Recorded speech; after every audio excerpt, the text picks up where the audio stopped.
Dieu te voit, il te voit. Jaïria, tu es dedans là, Dieu te voit, il te voit. Quand papa Toya, tu fais là, Dieu te voit.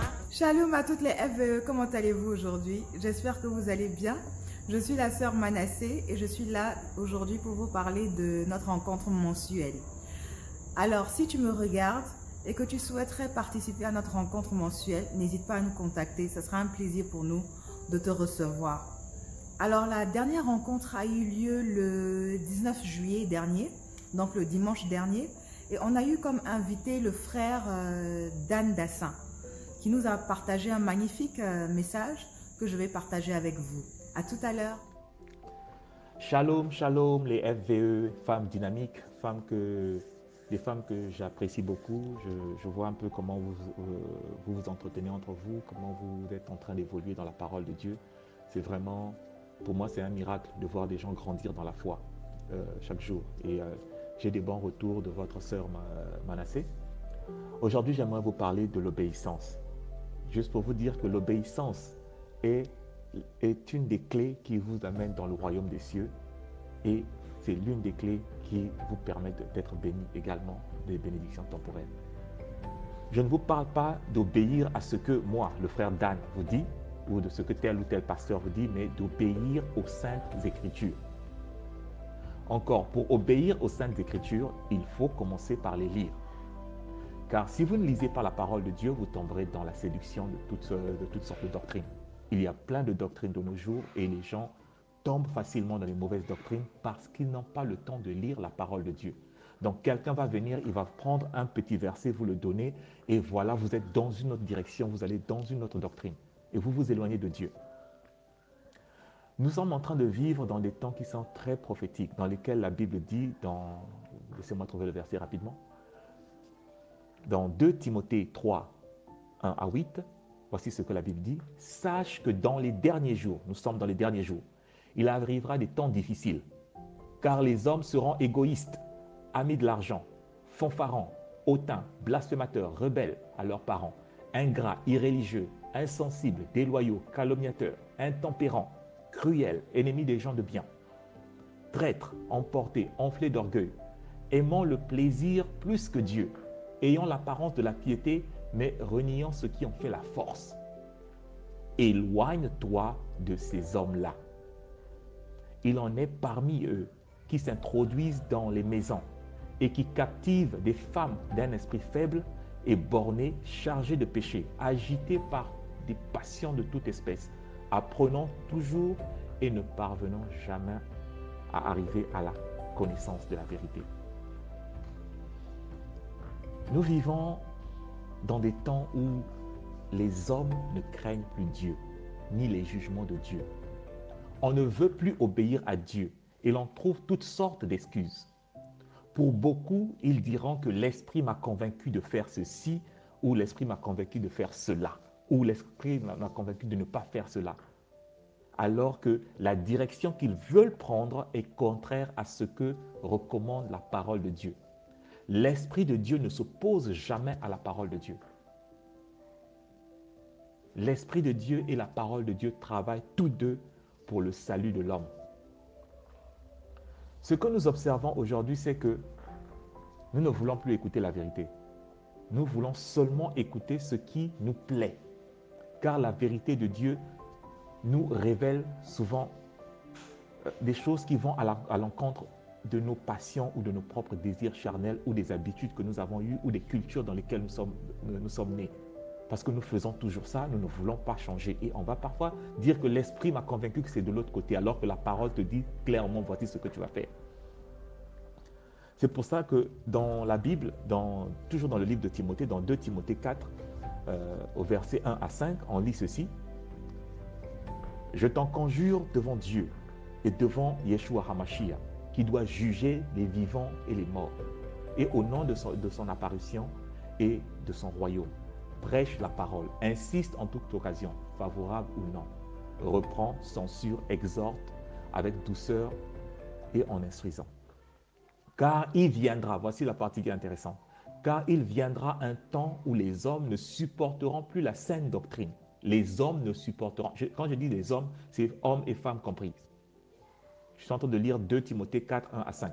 Vous pouvez prendre note si cela vous arrange.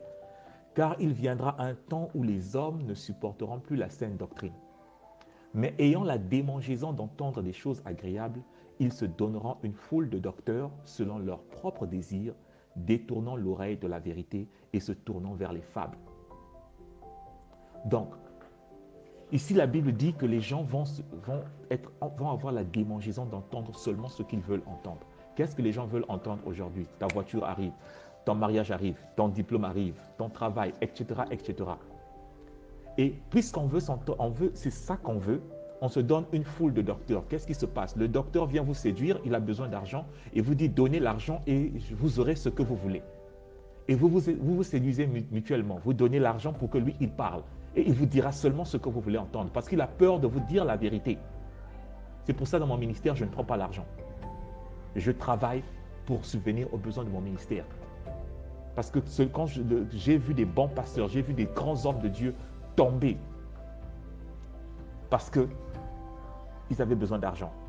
Parce qu'ils sont arrivés à un point où ils ont des projets, où ils ont des choses, ils ont besoin d'argent. Ils ont commencé à corrompre la parole de Dieu. Et je sais, parce que moi je passe mon temps dans les Écritures et je sais quand est-ce qu'ils prêchaient la vérité et quand est-ce qu'ils ont cessé de prêcher la vérité. Pourquoi? Parce qu'ils avaient besoin d'un gain sordide. Ils avaient besoin de cet argent-là. Et c'est devenu une culture. Et les églises se sont accrues. Puisque les gens veulent écouter la parole. En fait, ils ne veulent pas écouter la parole, ils veulent écouter ce qui leur plaît. Et ils ont rempli les églises. Et lui aussi, il se remplit les poches. C'est pour ça que la Bible dit, ils se donneront une foule de docteurs selon leurs propres désirs, détournant l'oreille de la vérité et se tourneront vers les fables. C'est ce qu'on nous raconte aujourd'hui beaucoup. C'est pour ça, mes sœurs, je vous prie, c'est pour ça que j'insiste toujours, lisez la parole de Dieu. Prenez le temps ne cherchez pas seulement où est le verset là pour le combat spirituel que j'ai là. Où est ce verset là pour le besoin que j'ai là maintenant. Parce que la Bible est devenue comme un livre magique où on prend une formule pour la réciter, mais on ne cherche pas quelle est réellement la volonté de Dieu pour l'humanité. Quelle est réellement la volonté de Dieu pour ma vie? C'est à ce moment-là, pendant que tu es en train de méditer sur ces choses-là, que Dieu est en train d'arranger ta vie. Ce n'est pas pendant que tu cherches à arranger ta vie en utilisant sa parole. Parce qu'il sait qu'une fois que ta vie sera arrangée, peut-être que tu vas même le quitter. Tu vas l'oublier, tu n'auras plus le temps. J'ai le travail me prend 24 heures sur 24, je n'ai plus son temps. Mais quand tu étais au chômage, tu avais tout le temps pour ce Dieu-là. Maintenant que tu as trouvé le travail, maintenant que tu as trouvé ton célibat est fini, maintenant que ton diplôme est arrivé, ainsi de suite, tu n'as plus trop ce temps parce que tu as autre chose. Jusqu'à ce qu'un autre problème qui t'embête arrive, tu vas venir chercher les formules magiques. Que tu as dit que je serais la tête et non la queue, et ainsi de suite. Tu viens chercher ça, mais tu as oublié l'obéissance. Tu as oublié tu as oublié ce qu'on a dit à Josué, que ce livre de la loi ne s'éloigne point de tes lèvres ou de ton cœur. Médite-le jour et nuit. Afin que tu agisses, tu dois agir selon cette loi qui est écrite. Tu dois agir selon cette loi. Avant de faire quelque chose, tu dois te dire, est-ce que Dieu est là-dedans? Qu'est-ce que Dieu dit par rapport à ça? Je vous donnerai mon témoignage tout à l'heure par rapport à ce qui m'est arrivé cette semaine-là, si Dieu me le permet. Donc, avant de faire quelque chose, tu dois te demander, est-ce que Dieu est là? Est-ce que Dieu sera content si j'agis de la sorte? Mais pour le savoir, il faut que tu passes le temps dans les Écritures, tu vas comprendre que là, Dieu ne va pas accepter ça. Non, ce monsieur-là veut coucher avec moi, mais il me promet le mariage, mais il dit il doit d'abord goûter avant de me marier. À ce moment-là, quand il aura goûté, il va te dire, ce n'est pas mon goût, ce n'est pas ce que je cherchais. Il est parti. Un autre viendra, il va faire la même chose. Dans la Bible, on appelait, je ne vous appelle pas prostituée, mais dans la Bible, on appelait ça prostituée. Dès qu'une femme avait déjà eu un rapport sexuel hors du mariage, on appelait ça déjà prostituée. Donc, parfois, vous voyez prostituée dans la Bible, ne croyez pas qu'elle vendait ses pieds tout le temps. Parfois, c'était seulement une fois. Mais aujourd'hui, vous avez cette grâce-là. Même si vous avez fait des erreurs dans le passé, essayez de corriger vos erreurs. C'est-à-dire, Dieu est gracieux. Il va vous faire grâce. Mais quand il fait la grâce, même à la femme adultère, quand il avait sauvé la femme adultère, qu'est-ce qu'il a dit? Va et ne pêche plus. Quand il dit va, quand Yeshua dit va et ne pêche plus, cette femme-là est honorable aujourd'hui. C'est cette femme-là qui est partie, quand il est ressuscité, c'est cette femme-là qui était là. On n'a plus jamais parlé de cette femme comme étant une prostituée, c'était une femme d'honneur. Elle est à côté du Seigneur, mais elle a été traitée prostituée avant. Pourquoi? Parce qu'elle a entendu le conseil, va et ne pêche plus. Je vous rappelle, je crois que je vous avais dit ça avant, la définition du péché, c'est dans 1 Jean 3, 4. 1 Jean 3, 4 dit, le péché, c'est la transgression de la loi, ou le péché, c'est la transgression de la Torah. Torah, c'est loi en hébreu. Donc, quand vous transgressez la loi de Dieu, vous péchez. Et cette femme-là, en faisant ce qu'elle avait fait, avait commis l'adultère. Mais il a dit, après avoir pardonné, il a dit, va et ne pêche plus. Donc, quand Dieu nous enlève du péché, nous devons aller et ne plus pécher. Maintenant, pour connaître cela, nous devons passer du temps avec sa parole. Ici, comme je disais tout à l'heure, c'était comme une parenthèse, mais comme je disais tout à l'heure, je reviens sur la partie de 2 Timothée 4, 5 que je disais tout à l'heure. On dit, ils se donneront une foule de docteurs et ils détourneront l'oreille de la vérité et se tourneront vers les fables. Qu'est-ce que la vérité? Parce qu'on dit détourner l'oreille de la vérité, on a l'impression que c'est quelqu'un qui aime le mensonge ou comment. La Bible se définit d'elle-même. Donc, point n'est besoin de partir dans les dictionnaires ou quoi que ce soit pour savoir qu'est-ce que la vérité. Si nous nous arrêtons seulement au psaume 119, 142, donc psaume 119, verset 142, on dit « Ta justice est une justice éternelle et ta loi est la vérité. » La loi de Dieu est la vérité. Donc, dans Timothée, quand on dit qu'ils vont se détourner de la vérité, ça veut dire qu'ils vont se détourner de la loi. Ici également, quand on parle... on peut continuer même, je crois que dans le même psaume, le psaume 19, quand vous descendez un peu plus bas, dans le psaume 119, verset 151, il est dit « Tu es proche, ô Éternel, et tous tes commandements sont la vérité. » Donc, les commandements de Dieu sont la vérité. Quand Dieu nous dit de faire quelque chose, c'est ça la vérité pour l'homme. Ce n'est pas la vérité que je dis la vérité. Même quand Yeshua dit que je suis le chemin, la vérité et la vie, il dit qu'il est le chemin, il est la loi, il est les commandements de Dieu. C'est pour ça qu'on nous demande d'être comme lui. Les Américains disent what Jesus will do. Donc, qu'est-ce que Dieu va faire, qu'est-ce que Jésus va faire? C'est-à-dire quand ils arrivent devant une situation quelconque, ils se disent qu'est-ce que si c'était Yeshua, il allait faire quoi? Jésus allait faire quoi dans cette situation-là? Donc, on doit avoir cela en tant que fille de Dieu. Qu'est-ce que je vais faire devant cette situation-là? Et une personne qui agit comme ça, c'est une personne qui est dans l'obéissance. Car nous devons savoir que nos sacrifices, c'est-à-dire nous devons savoir que l'obéissance vaut mieux que les sacrifices. C'est-à-dire tous nos sacrifices sont nuls devant Dieu si nous sommes incapables de lui obéir. Je répète, je ne vous parle pas d'obéir à ce que disent les hommes, mais d'obéir à ce que Dieu dit. C'est pour ça que je vous dis que l'obéissance est la clé à la réussite, la clé d'entrer dans le royaume des cieux. Il y a même un verset très important dans Luc 11, versets 27 à 28, qui dit ceci. Tandis que Yeshua parlait ainsi, une femme élevant la voix du milieu de la foule lui dit, « Heureux le sein qui t'a porté, heureuses les mamelles qui t'ont allaité. » Et il c'est Yeshua qui répond, « Heureux plutôt ceux qui écoutent la parole de Dieu et qui la gardent. » Nous pouvons avoir une grande foi, mais si nous ne sommes pas capables d'obéir, si nous ne sommes pas obéissants, nous pouvons donner, comme on vous dit là, la dîme, l'offrande de ceci, la prémisse et machin, mais ta vie, toi, tu sais qu'il y a quelque chose qui ne va pas et tu n'as pas réglé, Dieu ne fera rien. C'est-à-dire, la foi, permettez-moi, FVE, femme vertueuse et épanouie, de vous parler de la foi. C'est-à-dire, la foi et l'obéissance vont de pair. Le mot foi est traduit du mot hébreu Emouna.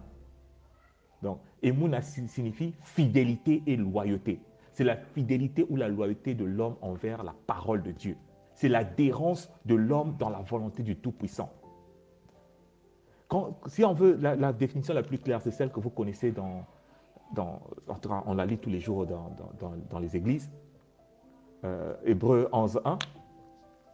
Or, la foi est une ferme assurance des choses qu'on espère, une démonstration de celles qu'on ne voit pas. Cette définition du mot foi, on peut la diviser en deux. La foi est une ferme assurance des choses qu'on espère. Donc, nous, en tant que croyants, en tant que chrétiens, nous espérons dans les promesses de Dieu, qui sont toutes conditionnées par l'obéissance à la loi de Dieu. C'est-à-dire, Dieu a fait des promesses, mais toutes ces promesses, c'est-à-dire partout vous allez voir. C'est comme tout à l'heure, je vous ai lu Luc, Yeshua a dit que heureux plutôt celui, c'est-à-dire la bénédiction, celui qui sera heureux, c'est celui qui obéit à la parole de Dieu et qui la garde.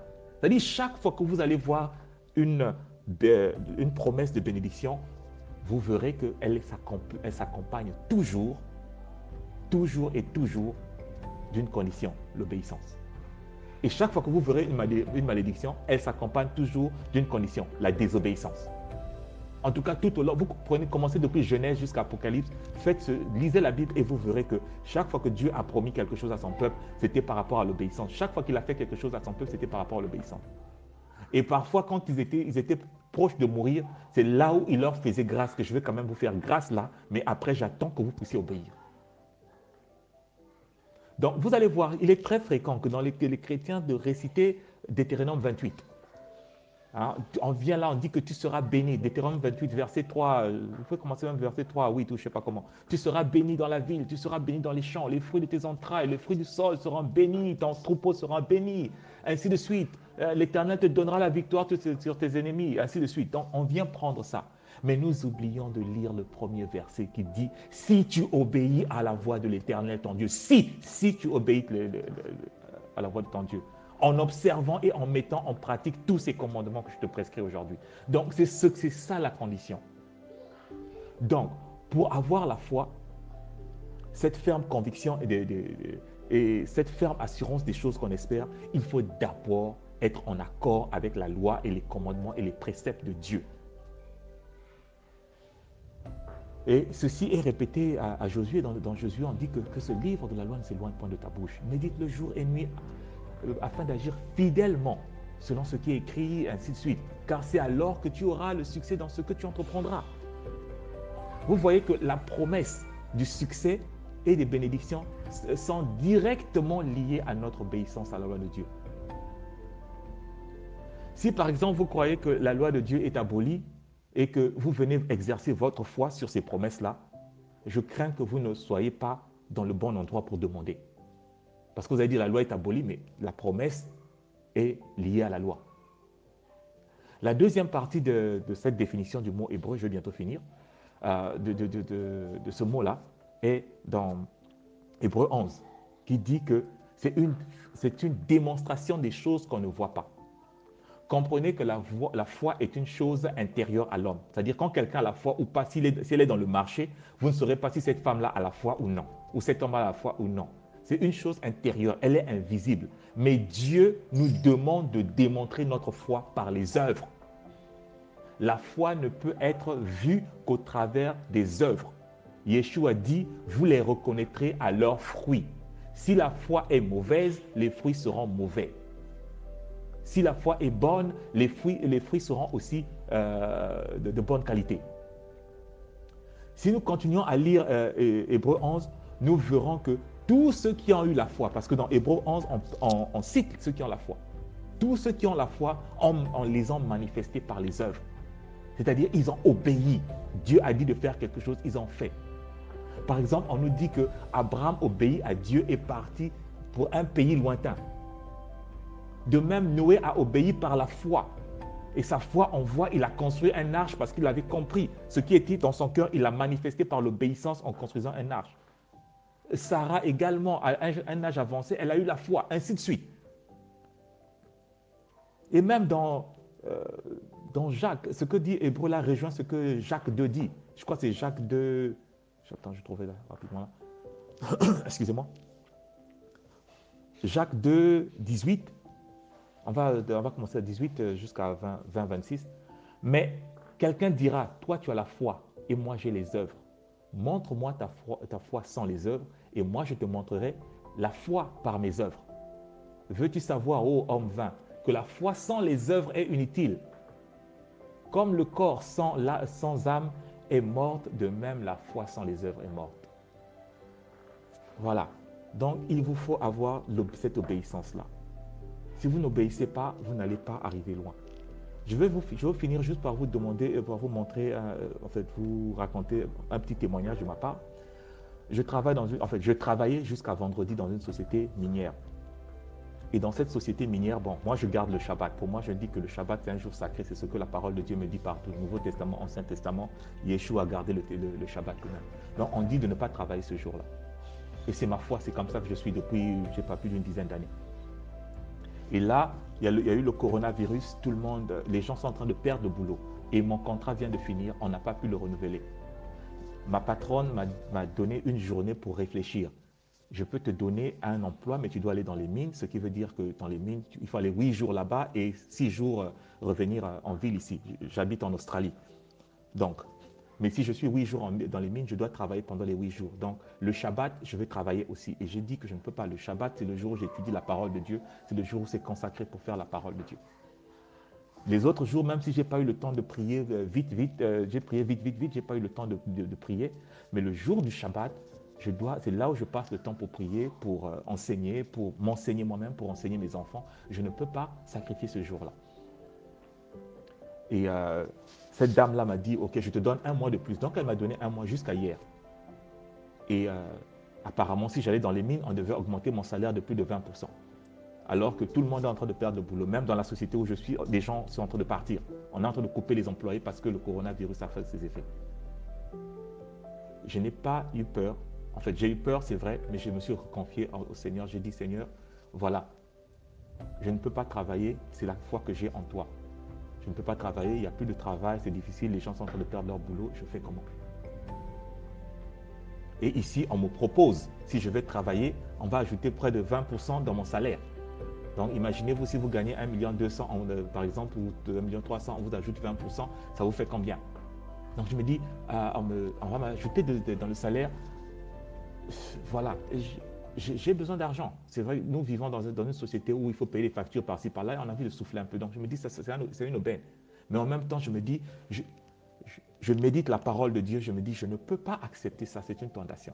Et on m'a dit, bon, ok, tu ne vas plus dans les mines, tu vas rester souvent ici, on va te donner un autre poste où tu vas travailler et de temps à autre, les samedis, tu vas travailler. J'ai dit, non, ça ne marche pas aussi également. J'ai refusé. Mais je peux vous assurer que mon Dieu ne dort pas. Voilà ce que Dieu peut faire. Pendant que tout le monde est en train de perdre le boulot, pendant que les gens ne savent pas où trouver le boulot, j'ai trouvé un autre boulot. Et c'est pourtant loin de chez moi. Et j'étais en train de me plaindre, Seigneur, comment je vais faire? Ils m'ont dit, non, tu peux faire le télétravail. Voilà ce que la foi peut produire.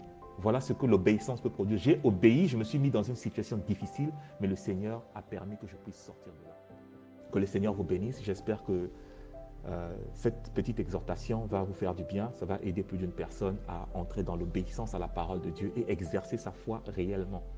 En sortant du péché, en sortant de... Parce que l'obéissance est le contraire du péché. Donc, c'est sortir de la désobéissance et entrer dans l'obéissance. Et parfois, ça nous coûte cher, parfois, ça fait mal à la chair, ça fait mal économiquement, ça fait mal socialement, ça fait mal même politiquement. Mais il faut le faire pour que Dieu puisse commencer à faire son travail dans votre vie. Shalom à vous. Amen.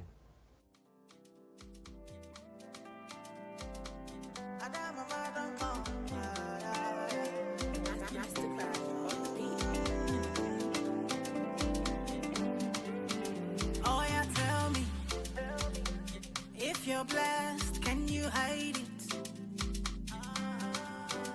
Oh yeah, show me this your blessing, where you put it. Oh. So this is my song, I'm grateful. My heart is full now. Spreading the news, no be paper. Your power is greater.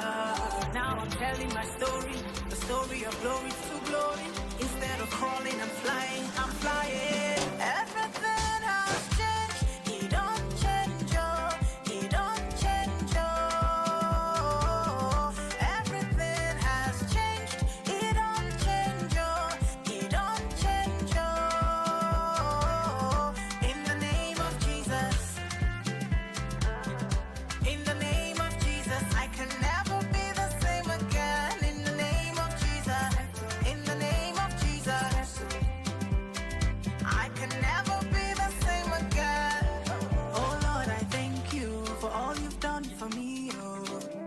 Them know my story, them no fit deny, oh. It's not by power, certainly not by might, you have done for me what no man can do. So this is my song, I'm grateful. My heart is full now. Spreading the news, no paper. Your power is greater. Now I'm telling my story, the story of glory to glory.